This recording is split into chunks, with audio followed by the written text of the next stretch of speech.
So, you're a Five Nights at Freddy's theorist, huh?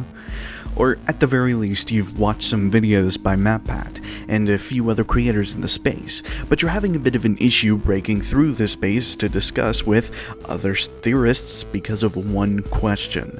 A question so annoying that it's made the FNAF theorizing scene one of the most toxic cesspools of the fandom, and causing one of the biggest divides in the community. That question, of course, being, do you think the Fazbear Frights novels and Tales from the Pizzaplex novels are in continuity? For those that haven't been in the community for a while, let's break down what this question actually means and why I think both sides are wrong. But in order to understand that, we have to start all the way back in 2015 with the release of a little novel called The Silver Eyes. The Silver Eyes was the first of 3 novels referred to as the Charlie Trilogy, as we follow our protagonist Charlie returning back to Freddy's in 1995, 10 years after the children at Freddy's went missing. When she meets up with her old friends, they decide to break into a closed-down Freddy's, where they run into a guard called Dave Miller, who seems to know more than he should about the robots. It turns out that Dave Miller's real name was William Afton, and he was the co-founder of Freddy's with Charlie's dad, Henry, being the other founder. And we find out that he was the one who lured the children away back in 1985, stuffing the kids inside the suits, and now they walk around looking to stop any adults from taking away their happiest day. Afton grabs Charlie but she loosens the spring locks in his suit, causing the animatronic parts to stab into him and kill him. But there's one issue. Theorists at the time who had played the games would know this doesn't line up with the events we see in the games, as in the Follow Me minigame, we see the animatronics get lured by Shadow Freddy to the safe room before being destroyed by the purple guy, causing what seems to be crying children, which, according to the FNAF 2 minigames represented dead children, go after the purple guy, and he's triggered the suit himself, not from one of the kids. So what's going on here? Was the story retconned? Well, when theorists like Game Theory started using these books and its details to theorize, Scott made a post elaborating how he believes the book should be used. These novels were in the Five Nights at Freddy's universe and were canon, but they were not in the same continuity as the games. Therefore, they couldn't be used to fill in the blanks to the lore. But don't canon and continuity mean the same thing? Well, looking back at the bigger picture, it's a lot simpler of a concept than he words it here. I mean, after all, how can 2 sets of different stories take place in the same universe? We wouldn't get an actual answer as to what Scott meant by this until the release of Sister Location, which name-dropped William Afton, the same one from the books. And with the release of FFPS in the 4th Closet, the pieces all fit together as an old friend called HRY was established in the games with a daughter, and William's daughter being named Elizabeth, the same name of Afton's daughter in the novels, dying in the same way, etc., etc. It makes a lot more sense what he meant in that old post. By continuity, he meant timeline. To break it down, within the Five Nights at Freddy's universe, some information, such as the main antagonist being William Afton, occurs in every single version of the story. This was a canon event that occurred in every timeline. So when something is regarded as canon, it means that its characters, events, and technologies are the same across timelines, just slightly altered. Such as the suggestion that The Silver Eyes is a timeline where the Big Bite never happened, or that the FNAF movie is a timeline where Afton's wife married another man, explaining why Mike is no longer an Afton. Even though all of these stories take place within the Five Nights at Freddy's universe and are canon, they are slightly adjusted continuities to tell new stories. This is why Follow Me still happens in both The Silver Eyes and the movie, but completely different in each one. It's a canon event, just in an alternate timeline. But why?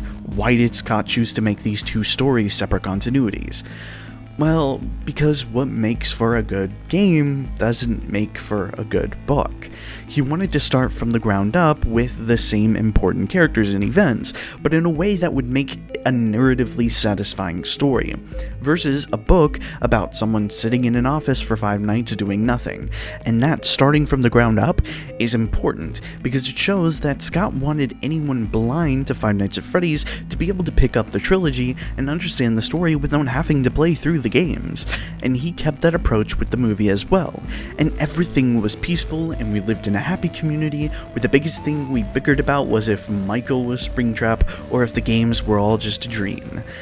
And then they showed up. Fazbear Frights.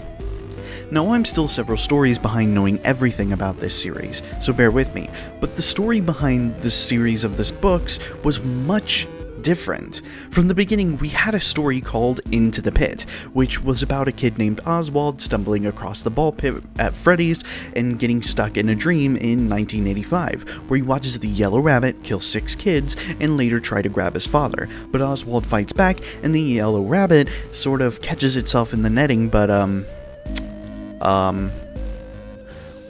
what the hell is this?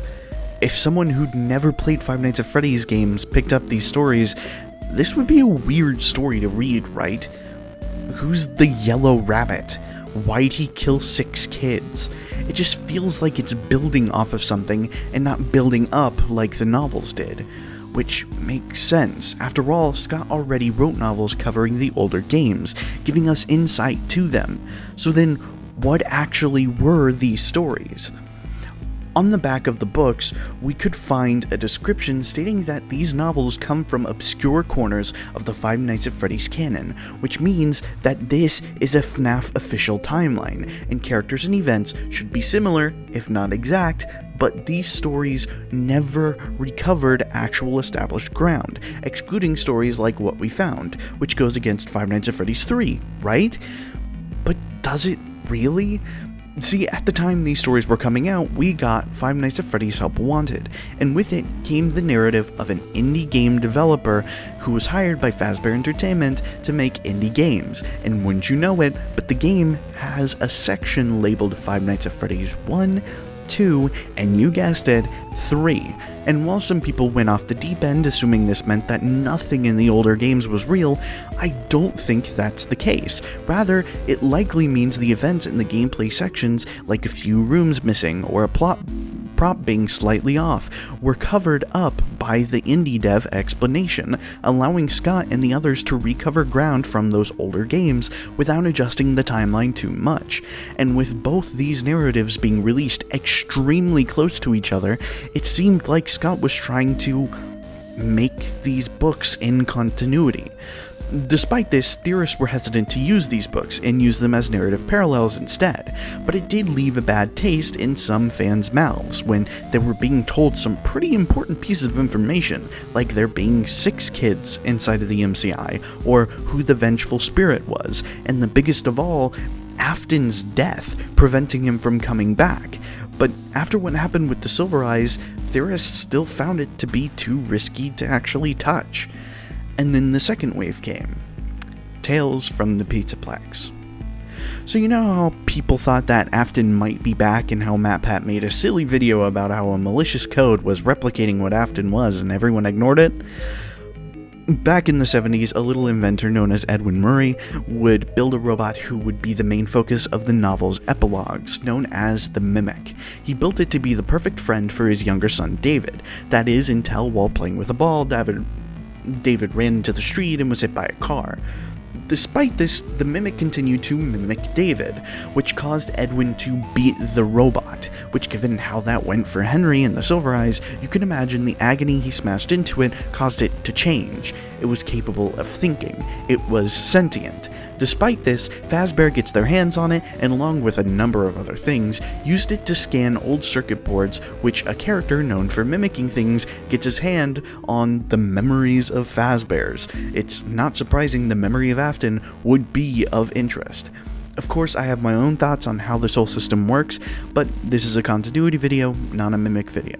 But it started to make a lot of people think Glitch Trap, a character who looked and behaved like the Mimic and the Yellow Rabbit from Frights, people started connecting the dots. Not to mention, the backs of these novels stated that the stories were set in the universe of the new games. And this is when a large chunk of the theorist community started to doubt that these books weren't as unimportant as they thought. And you would think with the increase of theorists using these books to try and solve the lore, as concepts like Andrew being the one you should not have killed became popular, and Scott would do the same things he did with the Silver Eyes, and reject them from being used for the lore. But this time, he did something different. Just a note about the story. I've enjoyed the memes roasting me about the plotline lately, but it does have a serious underlying concern from many in the community, and I hear you. The question is this: is the lore solvable? Since that's kind of like asking, is the story complete and an ongoing story, it's difficult to answer, so let me say this instead. Over the next few years, there are a lot of projects planned, and most are very story-driven. Lots of the later stories will answer some of the biggest questions from the fanbase over this past year, in my opinion. Very few people will likely ever feel completely satisfied, as there are just too many headcanons out there and so many great ideas where the story could go. But I think there are good things to be found for people who are looking. All I can do is say that some questions will be answered, even if it may not always be the answers you wanted. Be patient. Let me at least say this: future games will look forward, but look to the novels to fill in some blanks of the past. Under the post, a user asked if that means the novels can be used to theorize, in which Scott responded, to answer your question, yes, I'm referring to the new Fazbear Frights series.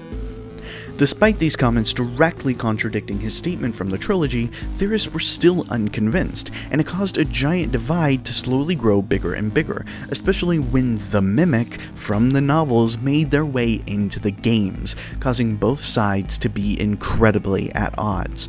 And of course, if you look back, I was teetering, as I hate the idea of using books to solve lore, but also recognize that Scott and the authors had put too much time and effort into these stories just for them to be unimportant. Hell, unlike the trilogy, Tales already connected directly to Frights, suggesting there was some major continuity between these books, unlike the trilogy, a continuity that required you to have already played the Five Nights at Freddy's games to understand. But the community wouldn't budge.